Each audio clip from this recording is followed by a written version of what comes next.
Kim has Zionist media handlers surrounding her, all in and out her Hulu TV show, all in and out her family, all in or out the house that I created for my family.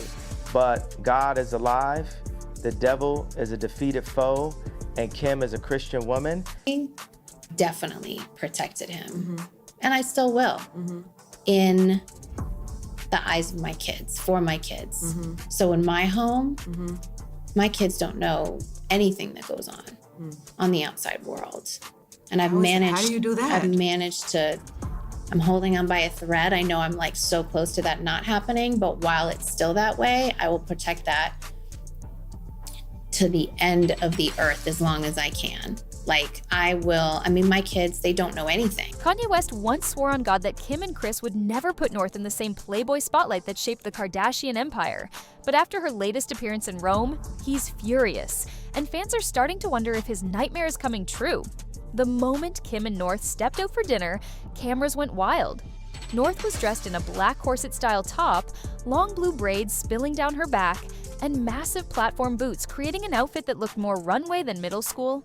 That's exactly what set the internet off, with many fans agreeing with Kanye that the look was far too grown, inappropriate, and a worrying sign that she might be losing her childhood. Comments poured in. Why is a 12-year-old wearing a bustier? And she's literally a kid. Let her be a kid. At just 12 years old, North's look in Rome sparked even more backlash, with many pointing out that when they were her age, they didn't look anything like that. Some argued it's just a different time, but others claimed Kim's own spotlight is fading, and she's now using North to keep the cameras on her. Throwbacks soon resurfaced, comparing North to Kylie Jenner at the same age, already wearing makeup like an adult, and later diving into cosmetics long before she was old enough. For critics, North's Rome outfit and other recent looks felt like deja vu, a storyline they've seen before and one that didn't end well. But the real storm hit when Kanye West's name came back into the drama. Ever since their split, Ye has ranted about Kim's parenting, and this was exactly the nightmare he swore would never happen. Back in 2020, during one of his infamous Twitter meltdowns, he declared, "I put my life on God that North's mom would never photograph her doing Playboy." He was furious at the influence of the Kardashian household, even calling out Kris Jenner directly, accusing her of pushing Kim into Playboy and later Kylie down the same road. To Kanye, it was never a one-time mistake. It was a dangerous pattern, and he was determined North would never be next in line. But what Kim didn't realize was that Kanye was just getting started. Back in 2020, during the height of his infamous meltdowns, Ye compared his marriage to Kim to the movie Get Out, saying he felt trapped, controlled, and used, like his kids were being turned into nothing more than brand pawns. In one tweet, he claimed, "Kim was trying to fly to Wyoming with a doctor to lock me up like the movie Get Out because I cried about saving my daughters." He even went as far as saying the entire movie was literally about him. For context, Get Out is a horror thriller where a black man visits his white girlfriend's family, only to uncover a twisted scheme where they lure black people in for sinister body-swapping experiments. A little dramatic, sure, but in Kanye's eyes, it was the perfect metaphor.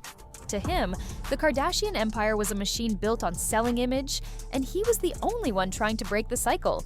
And then came more tweets, fast and furious, where he doubled down, swearing on God and his own life that North's mom would never photograph her doing Playboy, declaring he would put his life on the line to make sure she would never be sold out.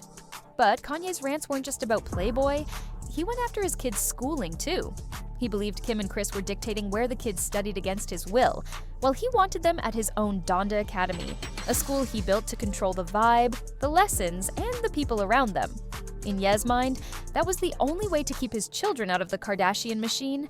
Things escalated when he went straight after Kris with a blunt warning. "Don't let Kris make you do Playboy like she did Kylie and Kim. Not going to happen to North in Chicago." And that's when something rare happened. Kris Jenner, who usually controls the narrative, actually responded. She sent Ye a private text saying, "Please stop mentioning my name. I'm almost 67. This stresses me." But instead of backing down, Kanye leaked the message to the world. If Kris thought that asking politely would shut him up, she was dead wrong.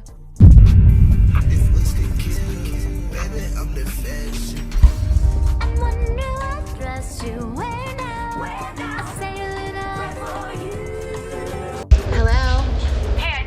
call from Playboy. Kanye West was right. This is his 12-year-old daughter, Northwest, with Kim Kardashian. She's 12. Look at what she's... I married the best rapper of all time.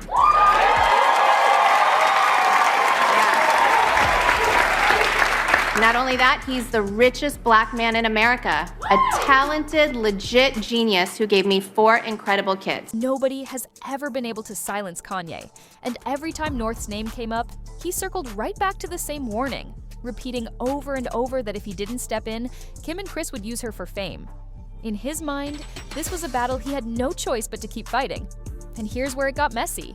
Kim herself has admitted she never actually wanted to do Playboy in the first place. She said she was nervous, hesitant, and uncomfortable, but Kris came in with her signature sales pitch. Go for it. They might never ask you again. Our show isn't on the air yet. No one knows who you are. Do it, and you'll have these beautiful pictures to look at when you're my age. So Kim gave in, posed for the photos, and not long after, the Kardashian empire skyrocketed. But years later, Kim revealed it was one of her biggest regrets, an image that's haunted her ever since. And of course, Kanye never let it slide. To him, Kris pushing Kim into Playboy was the smoking gun, the proof that if he didn't intervene, North could be set up the exact same way. And now, with those Rome photos making the rounds, people are starting to connect the dots. Some are even saying out loud what Kanye has been screaming for years, that maybe his so-called misguided fears don't sound so misguided anymore. But on the flip side, Kanye isn't exactly innocent in all this. Critics love to point out that back in 2013, he was reportedly supportive of Kim doing Playboy again, and not only that, he was the mastermind behind some of her most sexualized looks. Remember the infamous wet dress that broke the internet? That was Kanye's vision. He wanted Kim to be the sex symbol, the icon, the woman everyone stared at. But then the script flipped. By 2019, on the night of the Met Gala, Kanye suddenly told Kim he was uncomfortable with her looking too sexy in front of other men. The same man who once pushed her to embrace that image was now criticizing her for living it out. Kim wasn't having it. She clapped back, reminding him that he had built her up to be this confident, bold figure for years, and he couldn't just tear her down now because he decided to change. To many, the hypocrisy was hard to ignore. Kanye had no problem benefiting from Kim's image when it boosted him.